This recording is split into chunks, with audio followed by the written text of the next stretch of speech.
We're calling to order the Cuyahoga County Committee of the Whole for Tuesday, April the 4th, 2017. Clerk, would you please call the roll? Calling the roll, Ms. Conwell. Ms. Conwell is absent this afternoon. Mr. Jones. Mr. Jones is absent at the moment. Ms. Brown. Here. Mr. Hairston. Ms. Simon. Ms. Baker. Here. Mr. Miller. Here.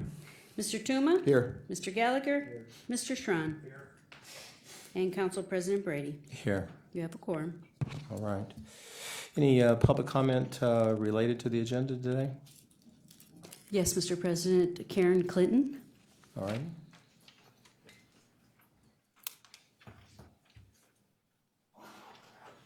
Hi, Karen. Hi, how are you? Good afternoon, Council, Council President.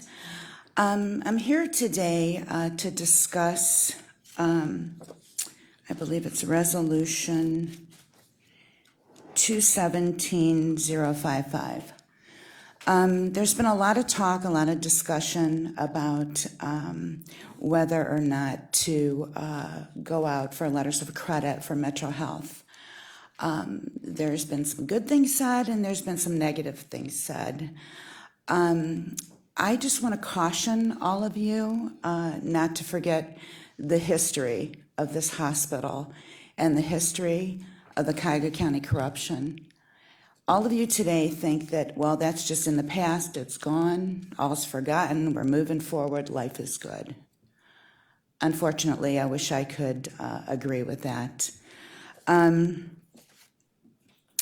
I just brought a couple of things with me. I mean, usually, you know, you guys are used to seeing me dragging the suitcases full of documents, but the ones that I brought today refer to the actual testimony of Nilesh Patel, who is supposed to do these maintenance projects, which caused the problem that Dr. Akram Boutros spoke to about what he's, and I hope I'm quoting his exact language, very, very concerned about is what's in the walls.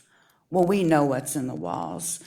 And what's in the walls is arsenic, beryllium, cadmium, chromium, lead, nickel, and mercury, just to name a few. Not to mention the mold and the other things. Those towers are toxic. Everybody knows it. It's the elephant in the room. Nobody wants to discuss it. With that said, I would agree that yes, there's something has to be done, but I don't think commingling the county's pocketbook and putting up letters of credit for $82 million is the answer. When we look at Nilesh Patel, who is supposed to have done the maintenance projects and put in his company's pocket $51 million, he testified right here that when the Department of Justice asked him what his involvement was, and he testified that Metro actually paid him in the languages, you know, if I could focus you on every single year, they talked about the corruption from 99 to 2008. He said, and the dollar amount, yes, please, it would be about $51 million. $51 million for the corruption. Currently, there's an outstanding indictment before Judge Sarah Lyoy, and that indictment number is 116 Criminal 329. This is going to come to trial in June or July of this year. We're waiting. We're not there yet. And it talks about Dr. Hill when he was the CEO. Can I close? Mm-hmm. Okay, until 2014. And the hundreds of thousands of dollars that he took.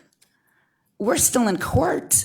The county is still in court with Cuyahoga County corruption. Thousands of dollars are being spent. Nobody's watching. So, Mr. Schron, I applaud you. You know, I watched the last week's meeting when you said at the very least we have somebody sitting on the board or sitting on the seat. If you even begin to think to entertain to put the county's letters of credit up for what's going on over there, you better be watching. That's all I have to say. Thank you. Thank you very much. Anybody else? No, Mr. President. All righty. We have a executive committee meeting today. It's a little different. It's not a labor contract. And I just want everybody to know before we go into the other room that when we come back, we'll have people from the administration come up and also speak and answer questions. So there is a meeting after the executive committee meeting.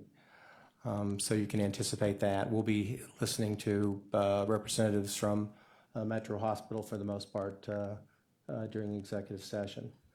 And now, all meetings of the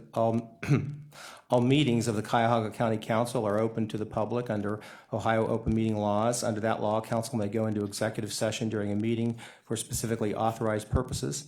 During executive session, council confers outside the hearing of the public. Council may not make any decisions about any matters in executive session. All decisions are made in public.